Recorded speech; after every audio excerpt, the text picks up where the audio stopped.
Goregaon drugs प्रकरणात आनंद पटेलचं नाव पुढे आलंय। हा कुरिअरच्या मार्फत महाराष्ट्रामध्ये ड्रग्सच्या माध्यमातून महाराष्ट्राचा उडता महाराष्ट्र करायला निघालाय। तो गुजराती आहे म्हणून भाजपा शांत आहे का? का नवनाथ बन प्रेस घेत नाही? या आनंद पटेलच्या जाग्यावर कुणी मुसा पाशा पटेल असता तर नितेश राणेंनी काय काय डोक्यावर घेतलं असतं। नितेश राणे आज गप्प काय?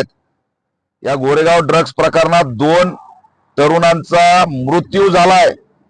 हा एक प्रकारचा आतंकवादी हल्ला आहे, हा दहशतवादी हल्ला आहे। हे ड्रग्स दहशतवाद नाही का? याचा जिहाद त्याचा जिहाद कॉर्पोरेट जिहाद याला त्याला जन्म घालणारे या आनंद पटेलनी काय उभा केलाय दहशतवाद, त्याच्यावर कोण बोलणार?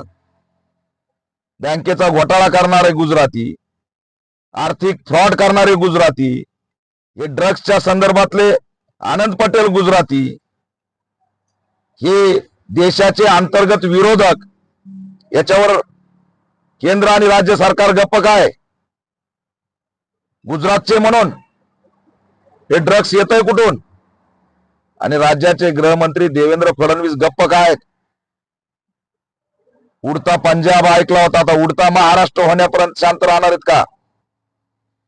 हे जे काही पोर्टवर गुजरातच्या अडाणीचं ड्रग्स धरलं होतं, हे त्यातले पाकिट आहेत का? कुठले पाकिट आहेत? संपूर्ण मुंबई सहित महाराष्ट्रात ड्रग्स पुरवला जातोय। शिव फुले शाहू बाबासाहेबांच्या महाराष्ट्राचं वाटोळं केलं जातंय, तरी सुद्धा सत्तेवर बसताना सत्ताधाऱ्यांना लाज वाटत नाही। 2 तरुण मेलेत गोरेगाव ड्रग्स प्रकरणात। या आनंद पटेलला दहशतवादी आतंकवादी जाहीर करा,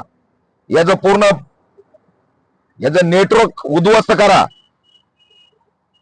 मी तर मागणी करतोय ऑल इंडिया पॅंथर सेनेच्या वतीने, गृहमंत्री देवेंद्र फडणवीस यांनी ही घटना मुंबईमध्ये त्यांच्या नाकाखाली घडत होती, ड्रग्सचं प्रकरण नाकाखाली घडत होतं, 9 तरुण मुलं मारतायत, तात्काळ नैतिक जबाबदारी घेऊन राजीनामा दिला पाहिजे।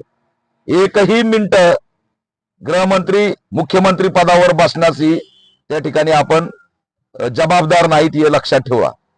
आणि म्हणून केवळ आनंद पटेल आहे म्हणून नवनाथ बन गप्प आहे काय? म्हणून भातकळकर गप्प आहे काय?